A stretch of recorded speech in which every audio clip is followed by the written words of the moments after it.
Well, Mr. President, Majority Leader, as I have said, sa nakikita natin na nangyayari ngayon, tila lumalabas na hindi naman talaga ito kagustuhan ng taong bayan. So this is not a people's initiative. This is politicians' initiative. Kung sino yung mga politiko na nasa likuran na nagpapatakbo nitong people's initiative kuno. So, very clear, Mr. President. At yung pangalawang sinabi mo, Mr. President, na natural ba na gamitin yung pundo ng bayan, katulad ng AX, pundo ng gobyerno, to entice these people to vote or to sign, to get their signature. Ay, yun po, Mr. President, ay lantarang vote buying kung tutuusin. Vote buying po talaga yan. These people are enticed to give their signature in exchange of the money that is being offered to them through the government programs and services like AX, TUPAD, and what other programs that we have, Mr. President. Ginoong Pangulo, ako ay humahanga sa ating kasama dito sa Senado sapagkat alam ko ho, siya ho ay taga Davao, taga Bohol, ngunit malalalim yung Tagalog na ginamit, Pilipino na ginamit ng ating kasama dito sa Senado. Natatandaan ko ho, yung binanggit niyang isang salita, naghihikahos, nagdarahot. Yung Pangulo, ako po, habang nakikinig ako sa ating kasamahan dito sa Senado, hindi ko mapigil kung hindi mapukaw yung silakbo ng aking dugo sapagkat binabanggit ng ating kasamahan yung pananamantala. Gaano ba kabigat yung ginagawang pananamantala na ating nararanasan sa ngayon, Ginoong Pangulo, na isang Pilipino, idadanggel mo yung salapi mula sa DSWD, yung pangako na ikaw ay pipirma kapalit ang ayuda ng pamahalaan, yung pangako na pipirma ka lang, makakasama ka na sa mabibigyan ng biyaya ng mga politiko. Kapalit ang iyong pirma. Ito ba yung insulto, Mr. President? Ito ba yung insulto sa iyo, Mr. President? Ito ba yung insulto sa ating institusyon sapagkat ang bawat isa na nagluklok sa atin bilang senador ng Republika ng Pilipinas, nung tayo po ay binoto, tayo po ay binoto bilang kinatawan nila as national leaders, Mr. President. Not as district representatives, not as party list representatives, but national leaders. Is this an insult, Mr. President? Is this disenfranchisement, Mr. President? Disenfranchisement of the very sacred right of every Filipino, the right to suffrage, Mr. President. May you know the thoughts of the gentleman from Davao, Mr. President? Mr. President, sa simula pa lang, talagang nakikita na natin na yung layunin nito ay iba, Mr. President. Because nobody dares to admit that they are the ones behind this so-called People's Initiative. Walang umaangkin. Pero sa Bisaya pa, Mr. President, ako'y natingala. Ako'y nagtataka. Bakit merong lumabas na timeline na nakaprogram na doon kung anong mga courses of action, anong mangyayari in the next coming days. Pero hanggang ngayon na ayaw nilang aminin na sino talaga ang nasa likuran nito. Very clear po, Mr. President. Ako po ay may nakausap na congressman, hindi ko lang sabihin. Sinabi niya talagang instruction yan sa aming liderato ng Kongreso. Sa mababang kapulungan. Ang instruction pa nga sa kanila is not only to get 3% of the number of registered voters in their respective congressional district, but to get at least 20%. That is according to my friend Congressman, Mr. President. So, kung yan ang ginagamit yung ating pundo ng gobyerno para makakalap ng perma, hindi lang yan insulto, Mr. President, para sa akin. Kung meron pang word na mas mabigat pa sa insulto, kaya nga, minsan, maiisip ko, Mr. President, tila ba yung sinasabi natin na interparliamentary courtesy ay parang napapalitan na ng interparliamentary treachery, Mr. President, sa ginawa nilang yan sa atin, kung saan gusto nilang kapunin, gusto nilang tanggalan ng power ang Senado para magbigay boses sa lahat ng Pilipino. We are not only elected by a single congressional district, we are elected by the whole of the Filipino people.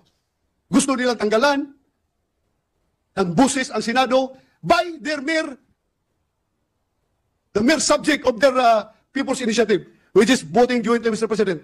Hindi lang ito insulto, Mr. President, kung isang pang-iisa, isang panlalamang, at isang, I don't know ano pang Tagalog na pwede kong sabihin dito. Kung Bisaya lang, Mr. President, mas marami pa akong masasabi. Pero huwag na lang, hindi maintindihan ng lahat ng Pilipino yung aking sasabihin. Mr. President, Ginoong Pangulo, as I speak before you today, Mr. President, I am hearing and seeing some news reports from leaders of the other chamber quoting this representation's name, Mr. President, na may ebidensya daw po ba, Mr. President? Ginoong Pangulo, gusto kong banggitin sa bulwagang ito, kahapon nag-launch tayo sa social media lamang, Mr. President. Para sa mga lalaki at babaeng nabudol, nasamantala, at na-realize nila na sila ay niloko at ginoyo ng peking initiative na ito, PI din, Mr. President. After 24 hours, Mr. President, libo-libong complaints, picture ng text messages, picture ng mga aktibidades, Mr. President, ang ating nakalap. 90%, Ginoong Pangulo, 90% ng mga nagre-reklamo, sinasabi ang pangalan ng kongresista, pangalan ng mga staff ng kongresista, pangalan ng mga chiefs of staff ng kongresista. Mr. President, nagkataon lang ho ba ito? Nagkataon lang ho ba ito, Mr. President? Ang tanong ko. Sa tingin niyo po, Ginoong Pangulo, kayo po na nagsabi na meron din po kayong nakausap na ilang kongresista. Meron din po ako. Alam niyo, Ginoong Pangulo, napakasakit po para sa akin magsalita ng ganito dahil galing po tayo sa House of Representatives. Kayo, Ginoong Pangulo, Senator Risa, Senator Sani, Senator JB, Senator Win, Senator Mark, lahat po tayo galing ng House of Representatives. Ako po, Ginoong Pangulo, wala akong Joel Villanueva kung walang House of Representatives. Lahat po ng natutunan ko, paano ako makakapag-contribute for nation building, natutunan ko sa House of Representatives. Kaya masakit po sa akin, Ginoong Pangulo, ang makita 90% ng reklamo, House of Representatives. Nagkataon mo po ito, Ginoong Pangulo. Masasalita na po ako, yung alam ko ho, personal, hindi lang yung sinumbong sa akin na sinasabi kong 90%. Sa aking lalawigan, ito yung pinakamasakit. Lalawigang tinubuan ko, Mr. President. 20 taon mahigit ang hinintay bago nagkaroon ng representante ang dakilang lalawigan ng Bulacan dito sa bulwagang ito. Tapos may ganito, Mr. President. Nakausap ko yung mga konsihal, nakausap ko yung mga kapitan, nakausap ko pati toda, Mr. President, na ginamit ng mga kongresista doon. Doon nga po sa Hagunay, pinapirma sila. Sa Hagunay, Bulacan, hindi alam kung ano yung pinipirmahan. Meron pang iba sabi, online game lang. Nanalo kang 300 pesos, i-Gcash sa'yo. Bigay mo lang yung telepono mo. Nandito po. At hindi kagaya noong mga nagpalabas ng TV ad at nagpupush ng peking inisyatibo na ito, hindi nila mapinpoint kung sino sila. Handa po ako ibigay ito. Handa akong sabihin kung sino itong mga ito. Ipakita itong mga ebidensya na ito, Mr. President.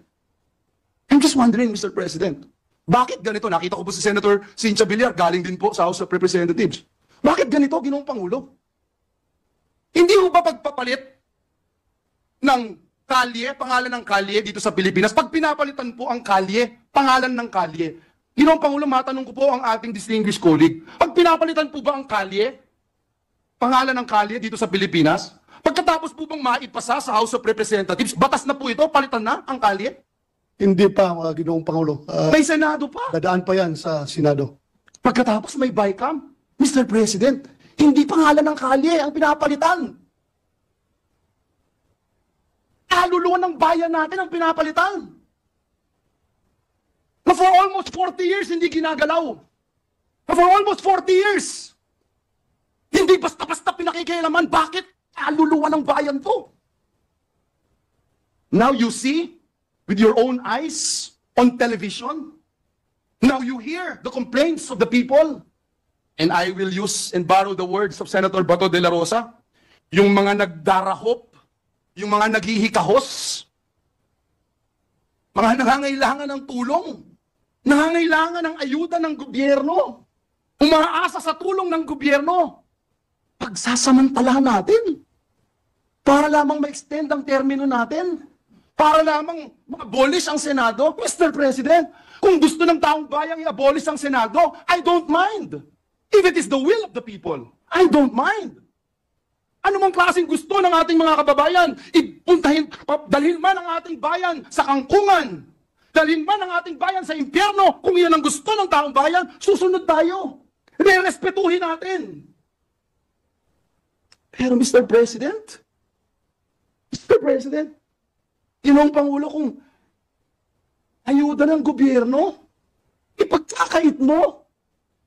Kung hindi ka pipirma, Hindi ka makatanggap. hindi ka makakatanggap. At ano ito? Katang-isip ni Senator Bato de la Rosa? Katang-isip ni Joel Villanueva? Bakit hindi natin tanungin ang bayan? Bakit hindi natin tanungin si Juan de la Cruz? Ito ba ay people's initiative? Mr. President, I can go on and on, but I just wanted to also ask our dear colleague, where do we go from here, Mr. President? How do you want this privileged speech, Mr. President? Pagkatapos nating i-refer, and I suppose, if I may, mamaya ay i-refer ito dun sa committee ni Senator Amy Marcos ng Committee on Electoral Reforms and People's Participation. Ano yung pwede nating magawa dito, Mr. President? Ngayon na pagkatapos ng meeting ng ating pinuno ng Senado at ng pinuno ng Kamara de Representantes na tayo po'y nagsunog ng kilay para ayusin at siguruhin yung mga gusto kuno ng ating mga kausap na marami din naman sa atin pabor doon sa economic provisions, kaya nga po natin pinasa yung Public Services Act. 5 sektor lang yung hindi natin pinagalaw na magkaroon ng 100% ownership, Mr. President.